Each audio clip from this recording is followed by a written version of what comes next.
Baik, bismillahirrahmanirrahim. Assalamualaikum warahmatullahi wabarakatuh.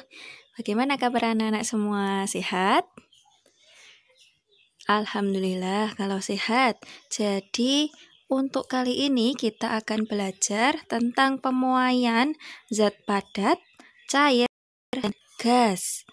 Di mana ketiga ini termasuk ke dalam perubahan akibat suhu. Baik, sebelum memulai, tanya apa yang terjadi pada benda jika suhunya berubah? Perubahan yang terjadi pada benda adalah ukuran benda itu berubah. Jika suhu benda naik, secara umum ukuran benda juga akan bertambah.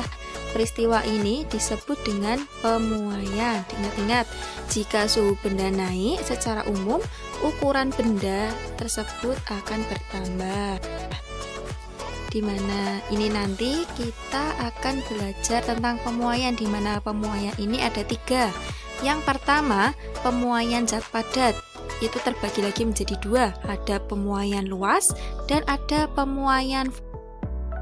Yang nomor 2 ada pemuaian zat cair, dan yang ketiga ada pemuaian zat gas.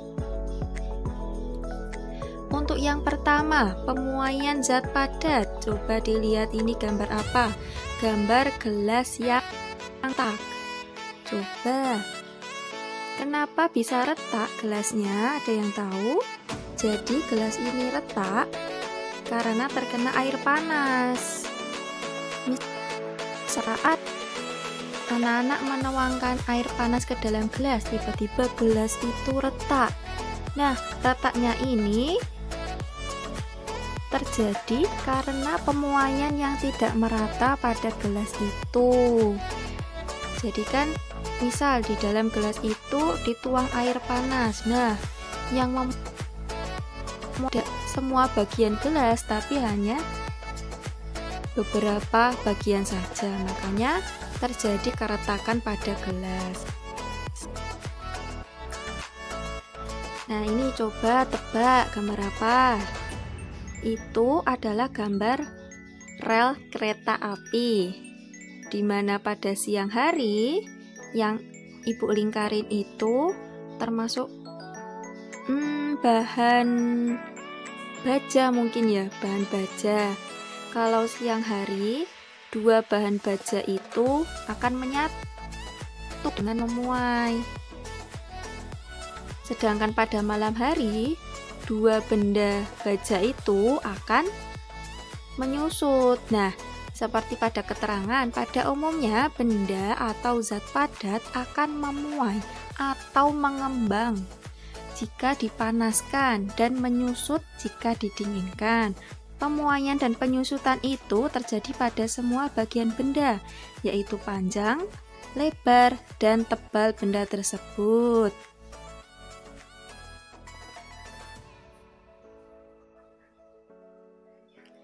Nah, seperti pada para pembuat desain rumah, jembatan, dan juga jalan raya, itu juga harus memperhatikan sifat dari pemuaian dan penyusutan bahan, di mana jembatan umumnya dibuat dari besi baja yang saling disambungkan satu dengan lain. Untuk itu, agar sambungan besi baja tidak melengkung karena memuai akibat terik panas matahari ataupun menyusut di malam hari, maka sambungan-sambungan besinya itu tidak boleh dipasang saling rapat satu dengan lain, alias harus longgar, seperti gambar rel kereta api tadi ya. Itu tadi kan pemasangannya tidak rapat antara baja yang satu dengan baja yang lain, ada longgarnya begitu. Kemudian ada gambar bimetal, prinsip kerja termostat bimetal. Coba anak-anak pernah mendengar kata bimetal? Pasti sudah pernah. Kata bimetal itu itu seperti pada pertemuan sebelumnya. Pada jenis termometer kan ada 3. Nah, salah satunya termometer bimetal, seperti yang kita bahas pada kali ini. Nah, yang bagian gambar kiri itu untuk ruangan dingin, bimetalnya saling menyatu, dan sedangkan yang kanan itu untuk ruangan yang hangat atau panas, bimetalnya menyebar.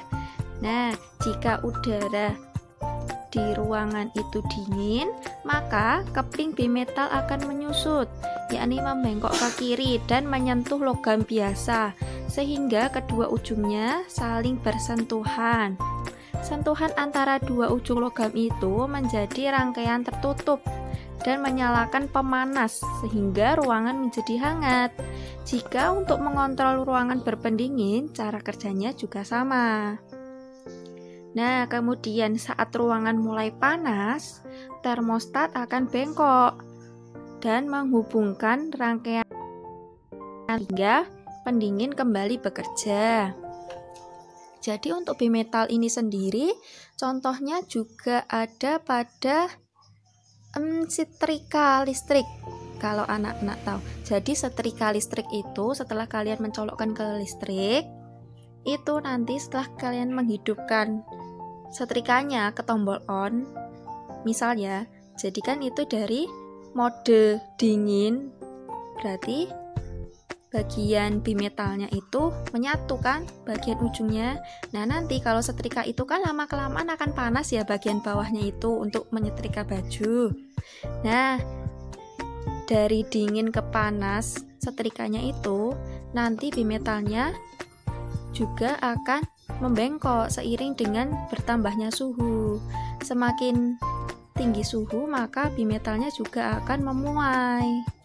Begitu, dengan membengkokkan diri, menjauhkan dari ujung satu dengan ujung lain. Begitu.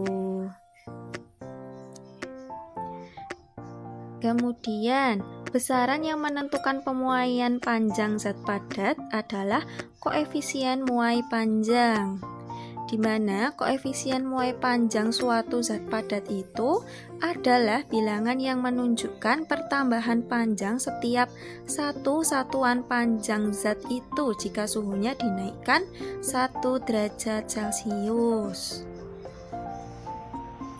Nah, berikut merupakan koefisien muai panjang bahan. Tabelnya seperti ini, atau bisa dilihat di buku paket anak-anak masing-masing. Misalnya, untuk jenis bahan kaca biasa, koefisien muai panjangnya berapa? Yaitu 0,000009 per derajat Celcius. Atau bisa disebut dengan 9 kali 10 pangkat negatif 6 per derajat Celcius. Kenapa bisa disebut pangkat negatif 6? Karena di belakang koma ada 6 angka. Makanya ditulis negatif 6, begitu. Nah, berikut penggunaan matematikanya. Rumusnya sendiri, koefisien muai panjang sama dengan pertambahan panjang dibagi panjang mula-mula dikali kenaikan suhu. Jika ditulis lambangnya itu alfa sama dengan delta, atau gambar segitiga itu namanya delta ya. Delta L dibagi L0 dikali delta T. Delta T itu kenaikan suhu. Pertambahan panjang merupakan panjang akhir dikurangi panjang mula-mula. Simbolnya L1 atau LT dikurangi L0. Jadi alfa sama dengan L1 kurangi L0 dibagi L0 dikali delta T. Maka panjang benda setelah pemuaian dapat ditentukan dengan rumus L sama dengan L0 ditambah L0 dikali alfa dikali delta T. Nah, coba kita ke contoh soal yang pertama. Panjang aluminium pada suhu 30 derajat Celcius adalah 100 cm. Koefisien muai panjang aluminium adalah 0,025 per derajat Celcius. Hitung panjang aluminium itu pada suhu 80 derajat Celcius. Coba diingat-ingat ya. Simbolnya. Panjang bahan itu L0, koefisien muai panjang itu alfa. Panjang setelah pemuaian itu L1. Jadi dapat dijawab begini. Diketahui itu apa yang sudah ada di dalam soal. Yang sudah diketahui di dalam soal, yaitu L0. L0 tadi apa? Panjang bahan. Panjang bahannya berapa? 100 cm. Kemudian ada alfa. Alfanya 0,00025 per derajat Celcius. Delta T. Delta T tadi apa di awal? Kenaikan suhu. Kenaikan suhu itu sama dengan suhu akhir dikurangi suhu awal, yaitu 80 derajat Celcius dikurangi 30 derajat Celcius sama dengan 50 derajat Celcius. Yang ditanyakan apa? L1. Berarti panjang aluminium itu pada suhu 80 derajat Celcius itu berapa? Dijawab. Rumusnya L1 sama dengan L0 ditambah L0 dikali alfa dikali delta T. Menghasilkan 100,125 cm. Jadi panjang aluminium pada suhu 80 derajat Celcius adalah 100,125 cm. Yuk kita coba ke contoh soal kedua. Pada suhu 0 derajat Celcius, panjang besi itu 200 cm. Jika suhu besi dinaikkan menjadi 100 derajat Celcius, ternyata panjang besi itu menjadi 200 cm. Tentukan koefisien muai panjang besi. Apa simbolnya? Dan ini cara pengerjakannya. L0 200, L1 200,24. Suhu awal atau T0 itu 0 derajat, suhu akhirnya 100 derajat. Jadi kenaikan suhu atau delta T sama dengan 100 kurangi 0 sama dengan 100 derajat Celcius. Yang ditanyakan apa? Alfa atau koefisien muai panjang besi.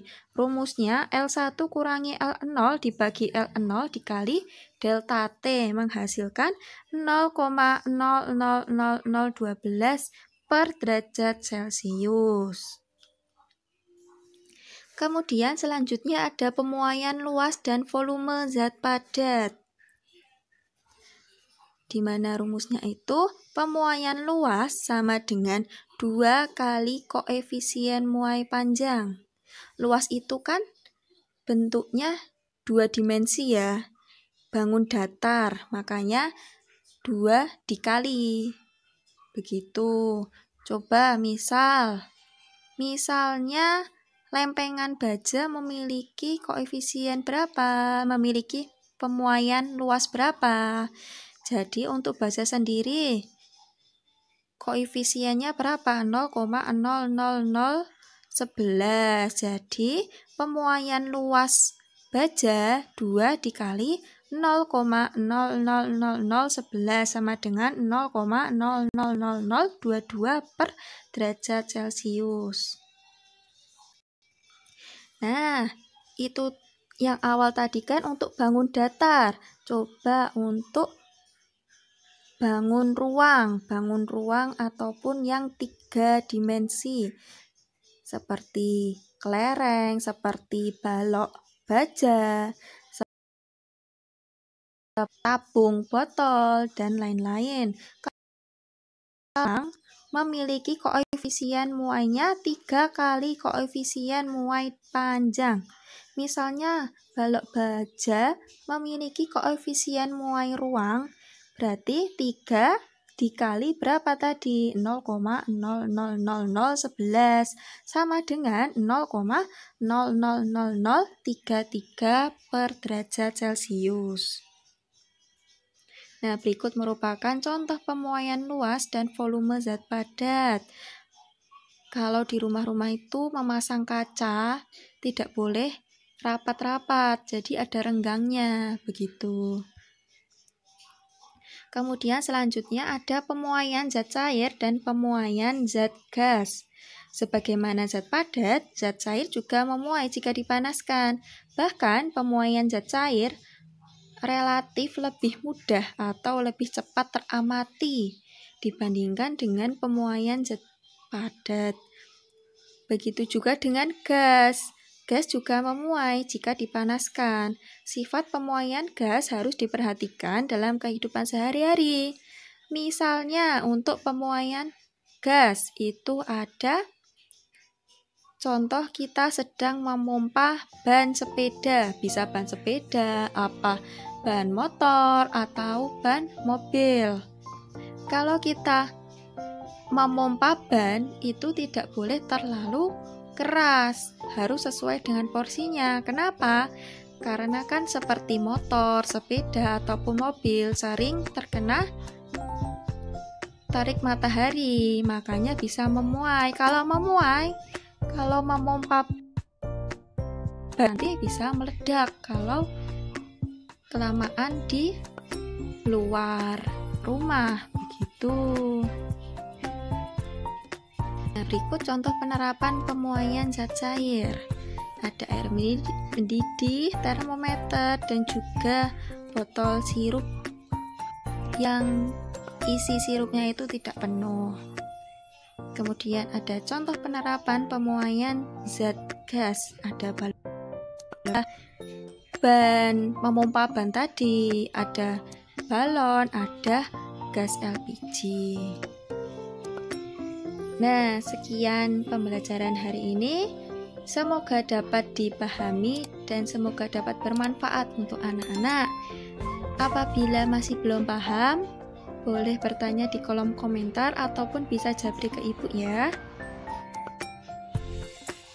Ibu minta maaf apabila ada kesalahan dan ibu berterima kasih kepada anak-anak sudah menonton video ini. Mungkin itu saja. Billahi taufik wal hidayah. Wassalamualaikum warahmatullahi wabarakatuh. See you.